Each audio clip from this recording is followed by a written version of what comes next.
Hello everyone. आज मेरा topic है प्रक्रिया खाते या प्रोसेस कॉस्टिंग।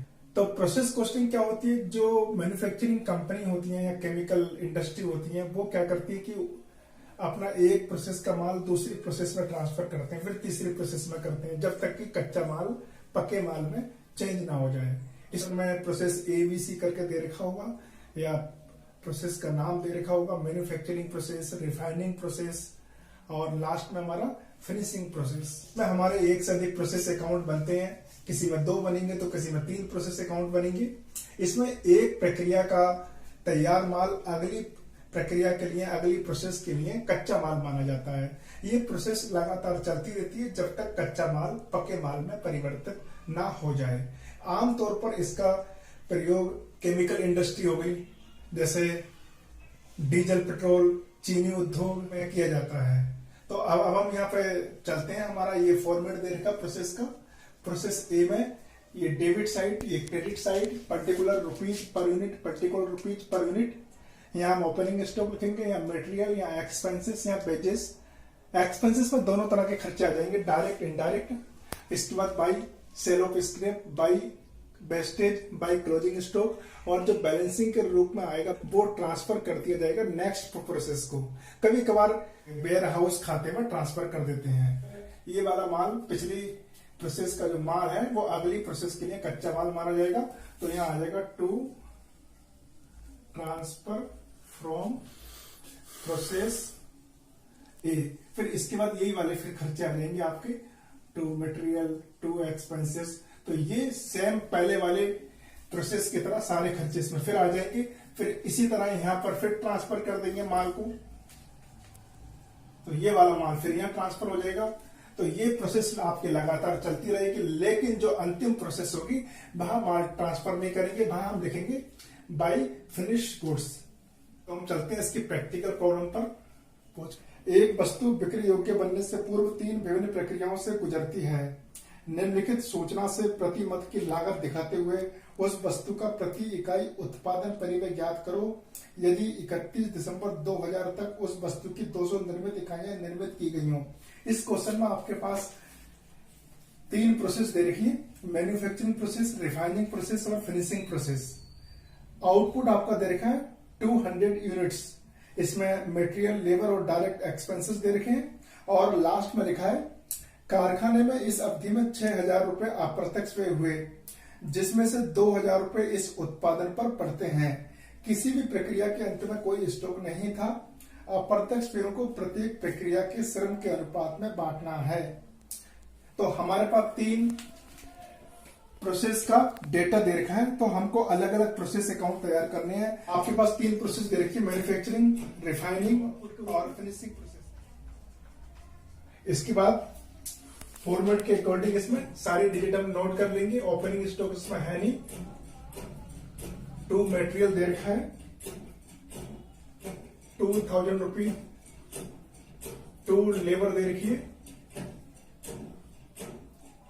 1500 रुपी,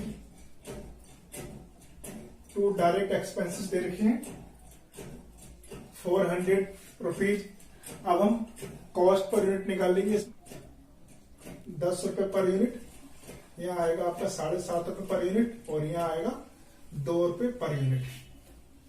अब इन्होंने नीचे लिखा कि हमारे इनडायरेक्ट एक्सपेंसेस 6000 रुपए के हैं, जिसमें से 200 यूनिट्स बनाने में 2000 रुपए खर्च होते हैं। तो हम 2000 रुपए को लेबर रेशियो में बांट लेंगे। अब लेबर रेशियो इसमें आपकी आ जाएगी पहली प्रोसेस मैन्युफैक्चरिंग प्रोसेस, दूसरी आ जाएगी रिफाइनिंग प्रोसेस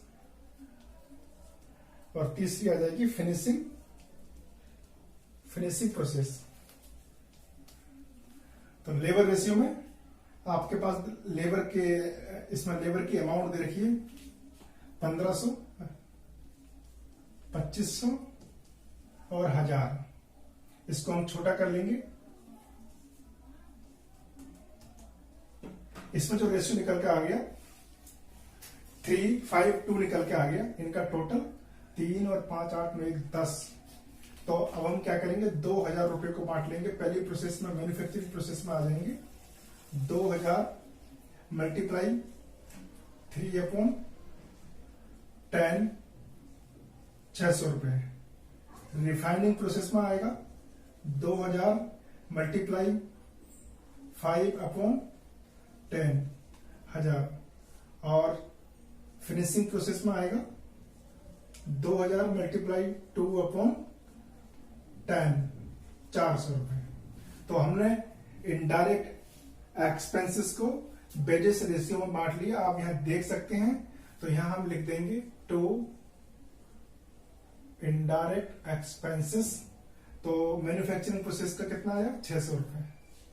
600 रुपये का पर यूनिट निकालने के लिए 200 यूनिट से डिवाइड कर देंगे, तो यहाँ आ जाएगा 3 रुपये पर यूनिट। इसके बाद हम लोग टोटल लगा लेंगे।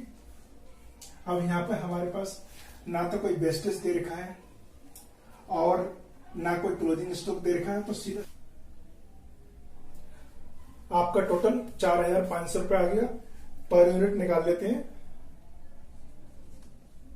22.5 रुपये पर यूनिट निकल कर आ गया। इसके बाद जो ये टोटल है हमारा ट्रांसफर हो जाएगा by transfer to process refining process account.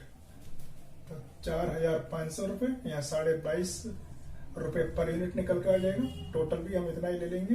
तो इस तरह हमारा पहली प्रोसेस, तो हमने मैन्युफैक्चरिंग प्रोसेस कंप्लीट कर ली। इसका जो ये जो बैलेंस है हमारा इस जगह आ जाएगा, यहां आ जाएगा टू ट्रांसफर फ्रॉम, अब कहां से आ रखा है मैन्युफैक्चरिंग प्रोसेस। तो 4500 और पर यूनिट आपका आएगा 22.50 आपका पर यूनिट निकल के आ जाएगा। इसके बाद हम फिर जो फॉर्मेट जो बना रखा है उसी के अकॉर्डिंग इसमें सारी फिगर्स को भर लेंगे। टू मटेरियल 1000 रुपये, टू लेबर 2500 रुपये, टू डायरेक्ट एक्सपेंसेस 200 रुपये और टू इनडायरेक्ट एक्सपेंसेस, चूंकि हम इनडायरेक्ट एक्सपेंसेस निकाल चुके हैं 1000 रुपये। यहां देखिए, तो ये हमारे 1000 रुपये इनडायरेक्ट एक्सपेंसेस जो मिल चुकी, इसमें भी हमारे पास क्लोजिंग स्टॉक और नॉर्मल वेस्टेज कुछ दे नहीं रखा। तो हम लोग अब पर यूनिट निकाल देंगे, चूंकि इसमें भी 200 इकाइयां हैं। तो 200 इकाइयों से इन सारी फिगर्स को, सारी डिजिट को भाग कर देंगे। तो यहाँ आपका आ जाएगा 5 रुपये, यहाँ आएगा आपका 12.5 रुपये पर यूनिट, 1 रुपये पर यूनिट और यहाँ 5 रुपये पर यूनिट। आप देखिए यहाँ टोटल आ गया आपका 9200 और यहाँ आपका टोटल कॉस्ट पर यूनिट निकल के आ गया 4600 रुपये।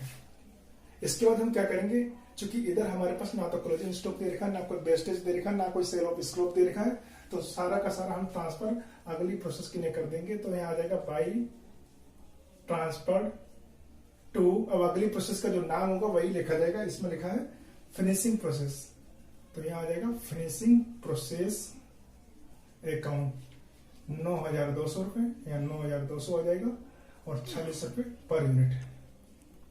इसके बाद हम अगली प्रोसेस तैयार करेंगे फिनिशिंग प्रोसेस। तो यहां हम लिख देंगे फिनिशिंग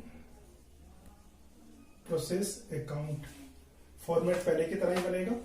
इसके बाद हम लोग करेंगे क्या, यहां आ जाएगा आपका आउटपुट, चूंकि इसमें आउटपुट 200 यूनिट्स का ही है। अब हम क्या करेंगे, ये वाला ट्रांसफर है यानी पिछली प्रोसेस का ट्रांसफर इस प्रोसेस के लिए एक तरह से ओपनिंग बैलेंस होगा।